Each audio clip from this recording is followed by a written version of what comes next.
या ठिकाणी देशामध्ये आणि राज्यामध्ये सन्माननीय सर्वांचे लाडके मुख्यमंत्री देवाभाऊ असतील, महाराष्ट्र राज्याचे प्रदेश अध्यक्ष भारतीय जनता पार्टीचे रवी भाऊ आहेत, त्याचप्रमाणे पालकमंत्री नितेशजी राणे साहेब आहेत, खासदार नारायणरावजी राणे साहेब, या सर्वांच्या आशीर्वादाने महायुतीचं सरकार आहे.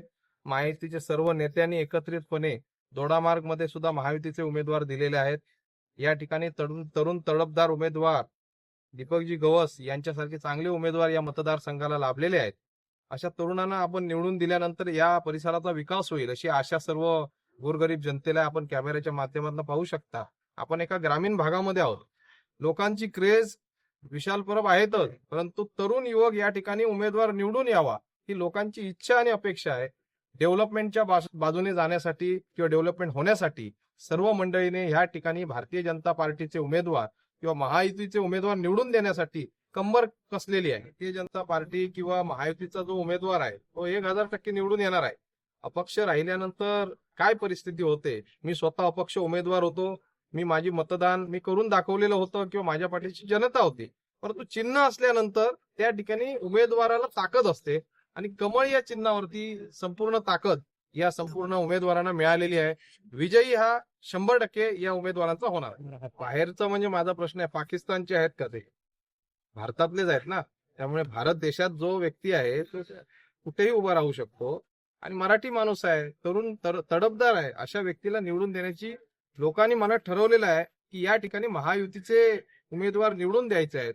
पूर्ण महायुतीचा आज बिनविरोध सुद्धा असंख्य उमेदवार निवडून आलेले आहेत. त्यामुळे मला एकच सांगावं असं वाटतंय, कोणावर बोलण्यापेक्षा आपल्या एरियाचा विकास कसा करू शकतो, डेव्हलपमेंट कशी करू शकतो, ह्या तरुण उमेदवार हे डेव्हलप करण्यासाठी आपल्याला कशी मदत करू शकतात. त्यामुळे जनतेने ठरवलेलं आहे की येणाऱ्या काळामध्ये महायुतीचे सर्व उमेदवार निवडून येत. 9 तारीखला आपण रिझल्ट पाहिला तर सकाळी 11 वाजता माटणे विभागातनं जिल्हा परिषद मधनं दीपकजी गवस यांचं विजयी दिसेल. याचं कारण असं आहे की या माटणे जिल्हा परिषद मधील मंडळीने ठरवलेलं आहे की तरुण उमेदवार निवडून येणं काळाची गरज आहे. या ठिकाणी वारंवार संधी अनेक लोकांना मिळालेली आहे.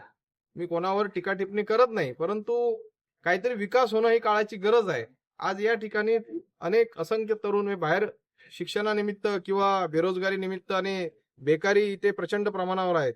तर या ठिकाणी रोजगार कसा निर्माण व्हावा याच्यासाठी असंख्य प्रश्न आहेत, पाण्याचा विषय आहे, हे सोडवण्याची ताकद आमच्या उमेदवार दीपकजी गवस साहेबांमध्ये आहे. त्यामुळे नक्कीच ते निवडून येतील आणि या ठिकाणी तरुण उमेदवाराला ताकद द्यायचं कार्य माझ्यासारखा एक कार्यकर्ता करत आहे. तुम्ही पाहत असाल की माटणे जिल्हा परिषदची निवडणूक प्रचार करत असताना आता हा प्रचार माटणे मतदारसंघातल्या जनतेने हातात घेतलेला आहे. त्यात बरीच म्हणजे आमचे नेते विशालभाई पण आलेले आहेत. त्यामुळे महायुतीचे सगळेच पदाधिकारी या रिंगणात उतरलेले आहे. 100% हा विषय महायुतीचाच असेल. इकडची प्रमुख समस्या माटणे जिल्हा परिषदची म्हणजे एक तर पाण्याची समस्या खूप प्रमुख आहे.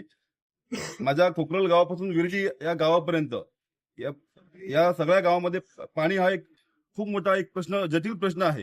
त्याच्यामुळे पाणी प्रश्न, तिराळी धरणाचं पाणी या माटणे मतदारसंघात यावं यासाठी मी प्रयत्न करणार आहे. 100% कारण ज्याने 15 वर्ष या भागाचं प्रतिनिधित्व केलं त्याने कधी आपल्या पाणी प्रश्नाकडे कधी पूर्णपणे दुर्लक्ष केलेलं होतं.